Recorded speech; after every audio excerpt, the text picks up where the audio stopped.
আমিন। জোরে বলি আমিন আমিন। আয় আল্লাহ তাআলা, তোমারই ইবাদত করি, তোমার কাছে সাহায্য চাই।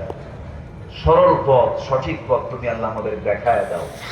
তাহলে হেদায়েতের মালিক 16 আনা, 15 আনা না, 14 আনাও না, হেদায়েতের মালিক 16 আনা যিনি, তিনি কে? আল্লাহ। আসতে বলবেন না, তিনি কে? আল্লাহ। হেদায়েত আল্লাহর কাছে চাইতে হবে। ইয়াহদি আল্লাহু মান ইয়াশা, আল্লাহ যাকে চান তাকে হেদায়েত দেন। আপনি জোর করবেন, পারবেন না। জোর করে পারেন নাই, আল্লাহ রাসূল পর্যন্ত চেষ্টা করেছেন। চাচা কালিমা পড়েন, আবু তালেব বলেন মুহাম্মদ, জাফররে দিয়ে দিলাম, আলীকে দিয়ে দিলাম, দুই ছেলে আমার তো তোমার দলই আছে, আমারও যেতে হবে। চাচা লাহা মা কাসাবাত ওয়া লাকুম মা কাসাবতুম, সে যা অর্জন করবে তা, আপনি যা অর্জন করবেন আপনার, আপনার আমলনামা নিয়ে আপনাকে জান্নাতে যেতে হবে। আবু তালেব বলেন মুহাম্মদ হাসবুনা, আমার জন্য যথেষ্ট, আমার আব্বা আম্মা যা দিয়ে গেছে, অর্থাৎ আমি বাপ দাদার ধর্মের বাইরে যেতে পারবো না। এরকম জাহেল এখন মনে হয় নাই? আছে। আসতে বলবেন না, আছে না নাই? আছে। বাপ চোরের দল করে গেছে, ছেলেও চোরের দল করবে। বাপ চাঁদাবাজির দল করেছে, সেও চাঁদাবাজির দল করবে। এরকম আছে না নাই? আছে। দল বাপ দিয়ে চলবে না, বাপ দিয়ে করা যাবে না। দল বংশীয় ভাবে করলে চলবে না, দল করতে হবে আল্লাহর নির্দেশনা নিয়ে।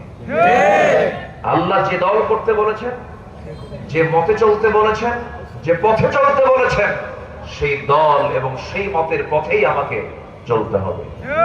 এর নামই হলো বান্দা। এর নাম কি? বান্দা। আমাদের মাহবুব কে? আল্লাহ। আর আমরা কার বান্দা? আল্লাহ। আল্লাহর বান্দা। আমাকে আল্লাহর নির্দিষ্ট পন্থায় চলতে হবে। এই কোরআনে কারীমের ভিতরে আল্লাহ তাআলা সবকিছু বলে দিয়েছেন, সবকিছু আল্লাহ পাক এর মধ্যে উপস্থাপন করেছেন।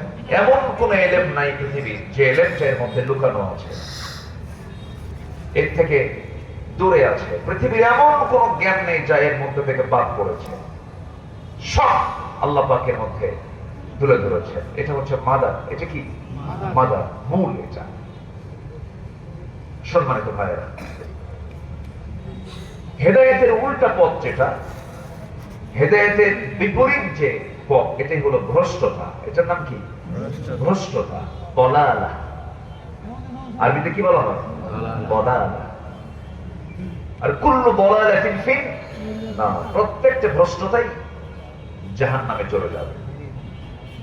তো হেদায়েতের উল্টা দিক হচ্ছে বলালা, ভ্রষ্টতা। তো কোরআনের দৃষ্টিতে ভ্রষ্টতার কারণগুলো কি, আজকে আমি এই বিষয়ে একদম নতুন একটি বিষয় আমি আজকে চিন্তা করেছি যে আজকে কোন বিষয়ে কথা বলা যায়। তো ভ্রষ্টতার কারণগুলো মোটামুটি আমি কোরআন থেকে খুঁজে খুঁজে একটু বের করে আমার এই ভাঙ্গাচোরা একটু গবেষণায় 10টা কারণ আমি খুঁজে পেয়েছি। শুনতে রাজি আছেন তো সবাই? কেন, আমরা কি পথভ্রষ্ট হওয়ার জন্য শুনবো? না। মানে পথভ্রষ্টতার কারণগুলো কি, এটা জানলে পরে আমরা হেদায়েতের রাস্তা আমরা ক্লিয়ার পেয়ে যাব। ওগুলো বাদ দিলেই আমরা হেদায়েত পেয়ে যাব। জোরে বলি ইনশাআল্লাহ। জোরে বলি ইনশাআল্লাহ। আমরা দুনিয়া নামক স্টেশনে আছি, একটা স্টেশন পার করে আসছি। সেটা হচ্ছে এই দুনিয়াতেই মারপেট নামক স্টেশন। আলমে হুজুর মারপেটে ছিলাম আমরা কয় মাস? 9 মাস। আসতে বলবেন না, কয় মাস? 10 মাস। এতে কোনো সন্দেহ আছে নাকি? না। 10 মাস ছিলাম। এর আগে একটা স্টেশন আমরা পার করে আসছি। স্টেশনটার নাম যদিও আমরা জানি কিন্তু মনে নাই। মারপেটে ছিলাম এটাও মনে নেই। প্রথম স্টেশন হচ্ছে আলমে আরওয়াহ, রূহের জগৎ। সেই রূহের জগৎ আমাকে আল্লাহ প্রশ্ন করেছিলেন, আলাস্তু বিরাব্বিকুম, আমি কি তোমার রব নই?